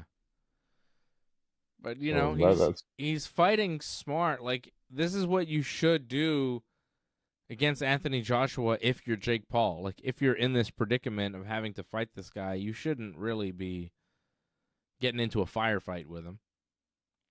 He's fighting smart. He's losing. But, he's surviving and playing around. Is really that going to be it? Just, I lasted these rounds. That's my win. I mean, it's kind of a win. If you could go in there against a guy that's supposed to kill you and not get killed, it's a win. If I had a jiu-jitsu match with Gordon Ryan and he didn't tap me, I'd be like, well, that's a win. Did I lose every second of that match? Of course. Did I get tapped? No. Win. You got to take your victories where you can. Like, for Jake Paul to expect to beat Anthony Joshua, I think is crazy. To hope to survive, I think is, cool. Oof. Jake took a shot, now clinches up again. I think Jake's having trouble moving around a little bit. It's just kind of getting exhausting. You can't circle forever. Jake is noticeably slower in the third round. You got to keep moving, Jake Paul. Oh, man, he almost fell into the ropes, kind of circling back because he's a little tired, I think. His legs aren't quite there. It's not good. Not a good sign. And this is set for how many rounds? 8. 3 of 8. Oof. 3-minute rounds, though. Pretty good. Oh, Jake landed a little jab there. There you go, Jake Paul. Not much on it, but, They're letting a lot of clinching go here. A lot of this is a lot of dirty boxing, clinching. Oof, nice little shots from Joshua. He's like, all right, you want to play this game? I'll hit you here. Come on, Joshua, knock this guy out. Let's see it. I want to see it. I want to see it happen. This is what you're supposed to do. Like, and if Anthony Joshua can't knock this guy out, it's a huge loss for him. Even if he wins by decision, even if he clearly wins every single round and nobody thinks Jake Paul, even if he beats him up and hurts him and bloodies him up, if he doesn't put him out, if he doesn't make the referee stop this fight, if it goes 8 rounds, it's a loss for Anthony Joshua. Even if he wins, if he doesn't finish him, it's a loss. It's an embarrassment. You're supposed to be at the top of your sport, and this guy's going to come in there and survive against you? It's an embarrassment. You better knock him out, Anthony Joshua. Otherwise, boxing loses a lot of respect. I mean, you're supposed to kill this guy. You're bigger I than don't think him. There's a size advantage. There's a skill advantage. There's experience. There's everything. You should kill this guy. He hasn't killed him yet. I mean, he's going to look at his paycheck afterwards, and he's not going to feel like it's a loss. So, yeah, well, people are going to make fun of him. Aren't you that guy who lost to Jake Paul? Well, actually, I won. Yeah, shut up, dude. You lost. I saw that fight. Judges were wrong. It was fixed. You lost, man. That's what people are going to say. And then he's going to punch that guy, and he's going to get arrested. He's going to go to prison. Gonna say he lost to a YouTube scammer. Hey, you lost to that YouTube guy, right? Anthony Joshua, famous YouTube loser. Oh, they just showed us a replay of Jake Paul landing a punch right in Anthony Joshua's face. That's a win. Landing a punch is a win. Like, all those little moments are wins. Doesn't matter if he's losing. He's winning from losing. Sometimes you can win when you lose. Well, I believe it's Mauro Ranallo, I think, on commentary. Yeah. Like, I don't think he's overly biased in terms of like who he favors. So I think he's just more into the action than anything. Mm-hmm. What does he have to do with it? Oh, I feel like, I don't know if you remember watching some of them in the past. I feel like it's been very slanted towards like Jake Paul in terms of the commentary. They're like, what an amazing hit and all that. I feel with Mauro though, I think he just tells the action and like he gets excited about things, but I don't think he has any true bias towards who it is. Jake Paul's like going for takedowns. I don't know what he's doing. He's like shooting for a takedown. He landed a punch, and he just kind of fell down. Trying to, like, it would look like he was attempting a takedown. It was really weird. Well, didn't he train for PFL at one point? Whatever happened to that? I thought he was going to fight. What happened to that? He said he was going to do MMA and PFL, and then nothing happened. I guess the money wasn't there. Bizarre. Well, I get it. I mean, big show on Netflix. Go for that instead. PFL ain't doing that. Yeah. No, there's more money in these stupid fights. Jake Paul keeps like throwing punches and falling down. He's fallen down a lot. Well, it's like you said, like he's getting tired. It's not Pete easy. Says he thinks this is fixed. I don't think it's fixed. I think it's just bad. I think Jake Paul's kind of avoiding the fight. Ooh, Joshua hit him with a good uppercut there. Follow up, big fella. Get him. What are we doing? Hit him. Oh, man.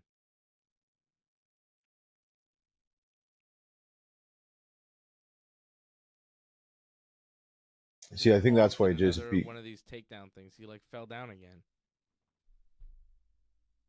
What is happening? The referee like paused the action. What are they doing? He's like warning him. Oh, no, he got hit in the balls? Who got hit in Joshua the punched balls? Jake Paul in the balls. Oh, wow. Cool. Show me a replay. God damn, Johnny. What the hell is this? All right, that's it. I'm not doing a watch along on this whole thing. I'm bored of this fight at this point. Well, he did almost close to half of it. That's not too bad, I would say. Did he get hit in the balls or did he just fall down? It sounds like know. Jake's making a lot of excuses Yeah, in the he's fight. getting time to rest here. Let's go. This fight sucks. Like you usually say that about most Jake Paul fights. You're like, oh, this starts off like something, and then it's like, oh, this is terrible. The Mike They're Tyson usually thing, quite bad. exact same thing. I think the only one you kind of liked, I think, was the Woodley one. I think, right? Maybe when he knocked him out real quick. What the hell is going Yeah. on here? He's calling timeout again. Jake Paul keeps trying for takedowns. This is like a sloppy mess. The referee's talking to them. What is he saying? They're like having a discussion. With 7 seconds left in the round, he pauses the action to have a talk. And then they just stand around for 7 seconds because the round's over. What the hell is this? It sounds like it's a bit of a mess. It sounds like It's horrible. I was just gonna say it doesn't sound like it's a very good fight whatsoever. And maybe Jason's right. Maybe there's a bit of a fix involved, and they're trying to slow things down because they realize Jake's slowing down, so he needs to relax a little bit if he's going to last the next couple of rounds. Jason Pete saying Joshua just doesn't fight like this. I haven't seen a lot of his fights. I've seen a few. This one is the worst one I've seen. This one sucks. Well, how seriously did he take this fight? Probably not that seriously, given what we're seeing. Could we just knock him out? Already? Like, I want to see the knockout here because I'm so bored by this fight. Well, I mean, I wouldn't be surprised if he got paid a little bit extra just to drag out the fight. Makes sense. The clinching is insane, man. Jake Paul's turning this into a wrestling match for some reason. A bad wrestling match with no takedowns. Just a bunch of attempts. Well, clinching in boxing, that's not too uncommon. It's more the attempted takedowns. That's kind of ridiculous. It's weird. I feel after a couple, they're like, okay, that's it. Like, you do that again and it's over. But obviously, they're very lenient, I think. He keeps falling down. It's weird. He's not getting knocked down. He's like just kind of clinching and leaning towards his legs and just falling down and having to get up. It's taken so much time. Just eating seconds. It's such a bad fight. I always thought in boxing, like, if you keep falling down, they actually end the fight because they're like, you can't continue. They should. Yeah, Jason, it's not really a clinch. It's just kind of like a lean and a fall. Oh, I think Jake's hurt. I think he got caught. He just did a wobbly leg. Oh, geez, and he's doing the lean and fall again. Get up. 5. Oh, he's giving him a count. There's a count now because they're saying it's a knockdown finally because he got hit and then he fell down. Oh, his leg is wobbly. There you go, Joshua. Beat his ass. Let's do this. Let's finish this off. Put us out of our misery. You got a minute to finish this guy. Come on. I mean, a minute and then, a few more rounds. But I want to see this over here. Oh, come on. He hit him and then he did the fall down thing again. There you go. Give him a count. 6, 7, 8. Get up. Keep fighting.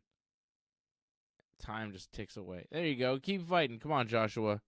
More vicious, more violence. Be aggressive.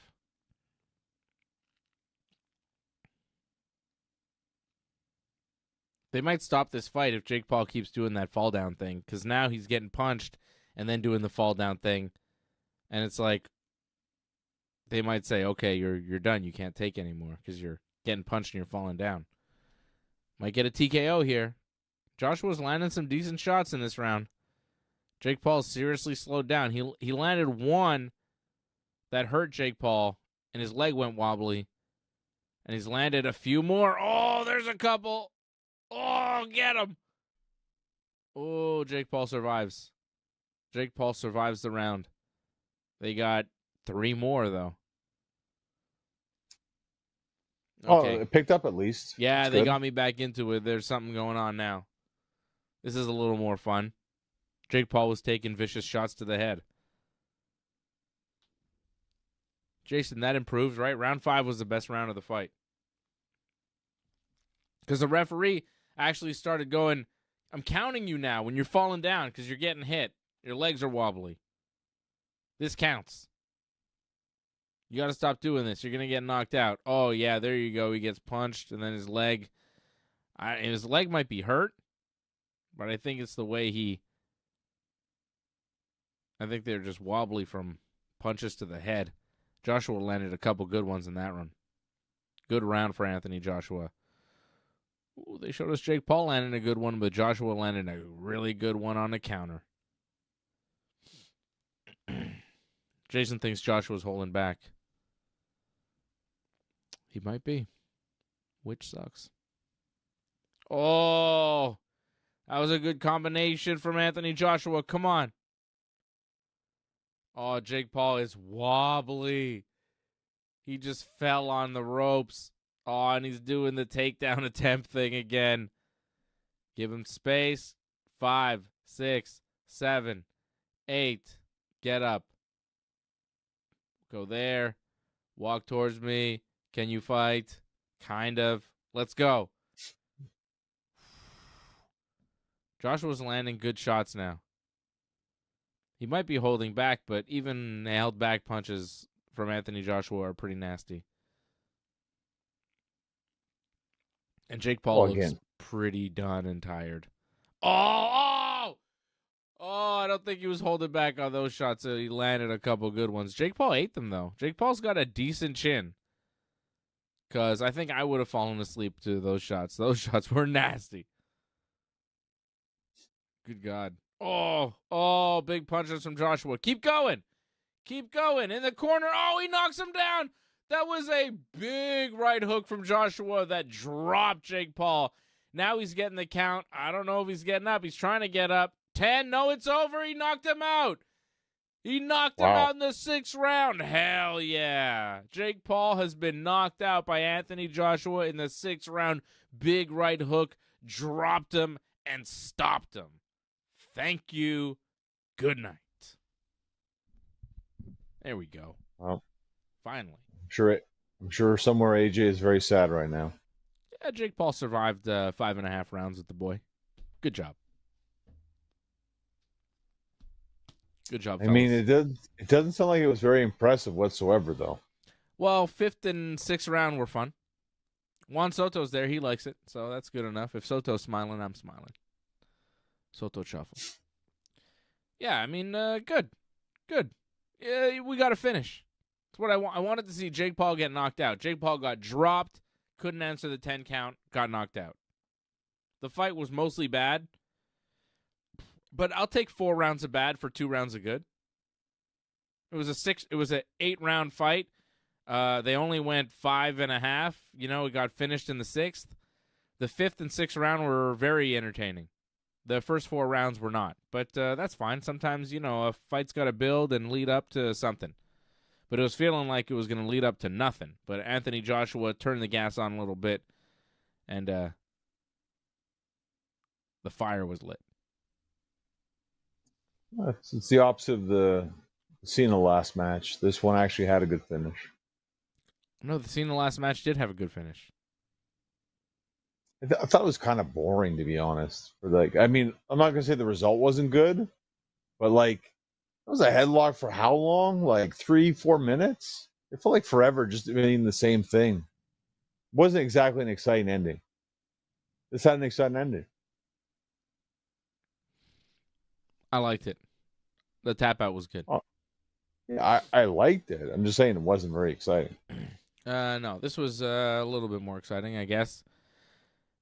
Jason Pete says, I hate these freak show fights, but proper to Jake Paul for doing it. I agree. I mean, props to Jake Paul for doing this fight. I think, it takes balls to step into the ring with Anthony. It takes balls to step into the ring with anybody. But to step into the ring with Anthony Joshua is like another level. So good on him. He took a beating. He got knocked out. He took legit shots from a legit heavyweight. And proved that he's nowhere near that level. He was not in the fight. At any point, he did not put Anthony Joshua in any kind of danger. He was not a threat in this fight whatsoever. He backpedaled. He avoided the fight. He did weird takedown attempts. He fell down a lot, and eventually he got stopped. Eventually he got tired, couldn't run around anymore, got cornered, literally put in the corner, and hit with big, heavy punches, including a big right cross that put him down. There's a left hook, and then there was a right cross, I think. Yeah. Straight cross. Put him down. Right across the chin. Jake Paul really was nowhere, he was nowhere in that fight. Completely outclassed and finished. As expected. But good on him for trying. Stepped into the batter's box and took a swing. He missed, but he stepped in there against a 102-mile-an-hour fastball, and he ate it. Good for him. Yeah, he'll come back from this, I expect. Again, maybe he won't be able to climb up those rankings as much as he wanted to, but I'm sure he'll There's no find... rankings for him. He's not in a real division. He's in his own freak show league. He was supposed to fight Gervonta Davis tonight, a guy like half his size. He pulled out for some reason. I mean, maybe fight Gervonta Davis next. Who knows? He doesn't fight. It's not real. None of it is real. I mean, it's real fights, but it's just not a division. It's like a freak show. It's sideshow stuff. Well, it's for his sake, right? He would believe, he's the top guy in the world because he did this and he did that. Now this puts him down a little bit, so now he's going to get another freak show fight, more than likely, to help build him up again until he's ready to go back. It's admirable. He got knocked out, which is what people want to see. If you come back after a knockout, I think people like you for it. Comeback story. Everybody loves a comeback story. Johnny, that's it. We will be back next Friday night, and that'll be the next show here on the Ringside Report Network. We'll be back next Friday night for Wrestling Uncensored. Happy Hanukkah for the rest of Hanukkah. We're on night 6 tonight. A couple more nights of Hanukkah. And Merry Christmas to everybody, because we will see you again. It'll be Boxing Day night. So Merry Christmas to you and yours and everybody. Have a good one. And we'll see you again real soon here on the Ringside Report Network.